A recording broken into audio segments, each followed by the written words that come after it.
மீண்டும் உங்களை நாங்கள் சந்திப்பதிலே மிக்க மகிழ்ச்சி அடைகின்றோம். நான் இலங்கையிலே இருந்து பதுளை போதனா வைத்தியசாலையில் இருந்து வைத்தியர் கிருஷான் வேதநாயகம். இன்று நாங்கள் பார்க்க போகிற விடயம், நாங்கள் ஏதோ ஒரு காரணத்தினாலே ஒரு HIV நோயாளியுடன் நாங்கள் தொடர்பினை ஏற்படுத்துகின்ற போது அவரில் இருந்து எங்களுக்கு இந்த நோய் பரவுகின்ற சதவீதம், அதாவது ரிஸ்க் பெர்சன்டேஜ் என்று சொல்லுவோம், நோய் எவ்வாறு எத்தனை சதவீதம் எங்களுக்கு பரவும் என்பதை பற்றி நாங்கள் இன்று பார்க்க போகிறோம். அதாவது ஒரு நோயாளி ஒரு வைத்தியரோ அல்லது நர்ஸரோ இருக்கிறார். அந்த நோயாளிக்கு அந்த வைத்தியர் ஒரு ஊசி மருந்தின் மூலமாக, சிரிஞ்சின் மூலமாக ஊசியை ஏற்றுகிறார். ஊசியை ஏற்றி அவர் அந்த மேசையிலே வைத்த பிற்பாடு தவறுதலாக அந்த ஊசி அவருடைய உடம்பிலே குத்திவிட்டால் அந்த நோயாளிக்கு, அந்த இரத்தம் எடுத்த நோயாளிக்கு HIV நோய் இருக்குமாக இருந்தால் இந்த வைத்தியர், அதாவது அந்த ஊசி குத்தின, அதாவது ஊசி சிரிஞ்ச் குத்தின அந்த வைத்தியருக்கு எவ்வளவு சதவீதம் என்று நாங்கள் பார்ப்போமாக இருந்தால், அதிலே பார்த்தால் அவர்கள் சொல்லுகிறார்கள் ஒன்றுக்கு 333 என்று சொல்லுகிறார். அதாவது 333 பேருக்கு நீடில் பிரிக் நடந்தால், இந்த ஊசி குத்தினால் அதில் ஒருவருக்கு HIV தொற்றக்கூடிய HIV தொற்றக்கூடிய ரிஸ்க், HIV தொற்றக்கூடிய பயங்கரம் அவருக்கு இருக்கிறது. எனவே அது நீடில் பிரிக் அல்லது ஊசி மூலமாக எங்களுக்கு தவறுதலாக எங்களுடைய உடம்பிலே அந்த ஊசி குற்றப்படுமாக இருந்தால் எங்களுக்கு பரவுகின்ற வீதத்தை தான் இது காட்டுகிறது. அதே நேரத்திலே இரத்தம், உங்களுக்கு தெரியும், இரத்த வங்கியிலே நாங்கள் ஒருவர்களிலிருந்து இன்னொரு இரத்தத்தை எடுத்து கொடுக்கின்றோம். அது ஒரு விபத்தாக இருக்கலாம், அல்லது ஒரு பிள்ளை பேராக இருக்கலாம், பல ஒரு பெரிய ஒரு புற்றுநோய்க்குரிய சத்திர சிகிச்சையாக இருக்கலாம். அந்த நோயாளிக்கு நாங்கள் என்னத்தை கொடுக்கின்றோம்? இந்த இரத்தத்தை கொடுக்கின்றோம்.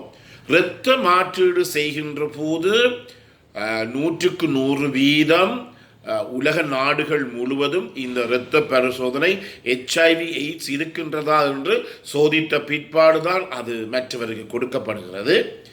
தவறுதலாக அப்படி நடந்தால் ஒன்றுக்கு ஒன்று, அதாவது ஒருவருக்கு நாங்கள் இரத்தம் ஏற்றினால் அந்த இரத்தத்தில் HIV இருந்தால் கட்டாயமாக அவருக்கு இந்த HIV நோய் தொற்றக்கூடிய பரவக்கூடிய நியமம் இருக்கின்றது. அடுத்ததாக இன்னும் ஒன்றையும் பார்க்கலாம்.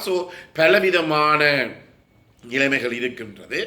அண்மையிலே நான் ஒரு பாடசாலைக்கு சென்றிருந்தேன். ஐயா, நீங்கள் சொல்லுகிறீர்கள் இந்த HIV நோய் ஊசி மூலமாக, இரத்தத்தின் மூலமாக பரவலாம் என்று. ஒரு உதாரணத்துக்கு நுளம்பொன்று இருக்கின்றது.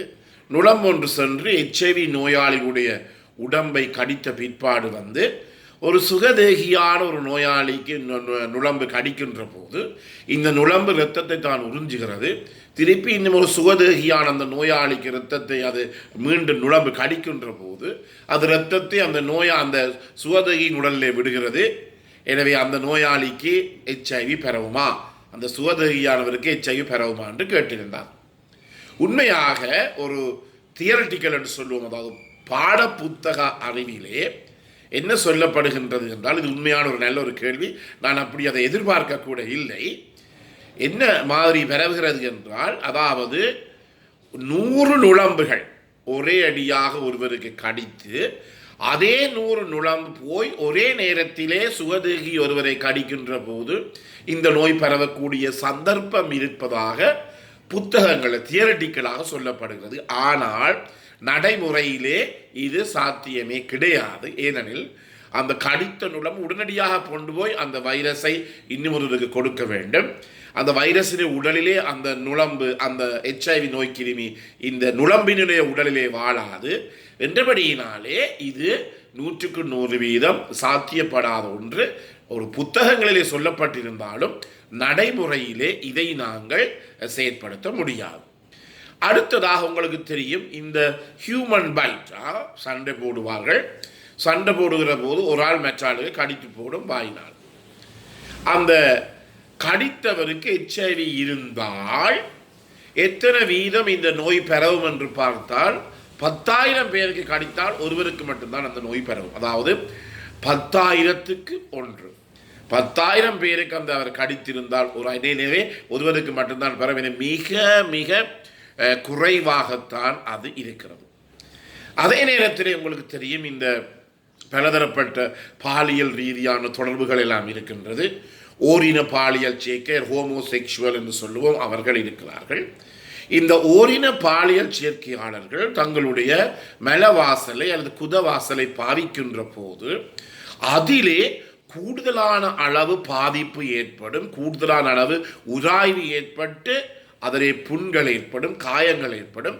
காயங்களில் இருந்து இரத்தம் வரக்கூடிய ஒரு சந்தர்ப்பம் இருக்கின்றது. இதன் அடிப்படையிலே அவர்கள் சொல்லுகிறார்கள் என்னவென்றால், 1க்கு 65 வீதம், அதாவது 65 பேர் இவ்வாறு தொடர்பினை வைத்துக் கொண்டால், ஓரின பாலியல் சேர்க்கையை வைத்துக் கொண்டால் அதில் ஒருவருக்கு இந்த HIV நோய் பரவக்கூடிய சந்தர்ப்பம் இருக்கிறது. எனவே இதுதான் மிக மிக கூடுதலான ஒரு ரிஸ்க் அல்லது பயங்கரம். இந்த ஓரின பாலியல் சேர்க்கை காரணமாகத்தான் எங்களுடைய நாட்டை பொறுத்தமட்டிலே, உதாரணமாக நான் முதலும் சொல்லி இருக்கிறேன், போன வருடம் நாங்கள் 700 கிட்ட நோயாளியை கண்டுபிடித்தோம். இந்த வருடம் 2024ஆம் ஆண்டு முதல் 3 மாதம், தை மாசி பங்குனி 3 மாதத்திலும் 700 பேரை கண்டுபிடித்திருக்கிறோம். இதிலே 100க்கு 95 வீதமானவர்கள் ஓரின பாலியல் சேர்க்கை செய்பவர்களாகத்தான் இவர்கள் இருக்கிறார்கள். எனவே ஓரின பாலியல் சேர்க்கை என்பது மிகவும் ஒரு பயங்கரமான ஒன்று. இதன் மூலமாக இந்த HIV எய்ட்ஸ் எனப்படுகின்ற நோய் மிக வேகமாக பரவக்கூடிய சந்தர்ப்பங்கள் எங்களுக்கு இருக்கின்றது. அதே நேரத்திலே சில பேர் எங்களிடம் வருகிறார்கள், ஒரு தகாத, கூடுதலாக பெண்கள் ஒரு பாலியல் ரீதியான தொடர்பினை வைத்துக் கொண்டிருக்கின்ற போது அந்த ஆணினுடைய சுக்கில புடகம், ஆணிலே இருந்து வெளியேறுகின்ற அந்த திரவம் தங்களுடைய கண்களுக்கு வீசிவிட்டது அல்லது வாயிலே பட்டுவிட்டது, அந்த ஆணிலே இருந்து எனக்கு HIV பரவுமா என்று கூட பலதரப்பட்ட காரணங்களுடன் வருகிறார்கள். உண்மையாக சொல்ல போனால் அதுவும் கூட சாத்தியத்திலே மிக மிக குறைவான சாத்தியமுடையதாகத்தான் இருக்கும். அதிலே கூட நான் எவ்வாறு இந்த ஹியூமன் பைட், மனித கடி என்று சொல்லுவோம், அதில் எடுத்துக்கொண்டால் 10,000 பேருக்கு ஒரு ஆளுக்குத்தான் பரவும். அதே போல இந்த ஸ்பிளாஷ் டு த ஐஸ் என்று சொல்லுவோம், கண்களுக்கு வீசப்பட்ட இந்த சுக்கில புடகம் மூலமாக பரவுகின்ற இந்த HIV அளவு 1க்கு 10,000ஆகத்தான் இருக்கின்றது. அது மிக மிக குறைவாகத்தான் இருக்கின்றது. எனவே இந்த நிகழ்ச்சி உங்களுக்கு பிடித்திருந்தால் கட்டாயமாக இந்த நிகழ்ச்சியை வேறொருவருக்கு நீங்கள் அறிமுகப்படுத்துங்கள். இந்த நிகழ்ச்சியை ஷேர் பண்ணுங்கள், லைக் பண்ணுங்கள். அதே நேரத்திலே இந்த நிகழ்ச்சியின் மேற்பகுதியில் இருக்கிற மணி சின்னம் அல்லது பெல் சைனை அமர்த்தி இதை நீங்கள் சப்ஸ்கிரைப் பண்ணலாம். நன்றி, வணக்கம்.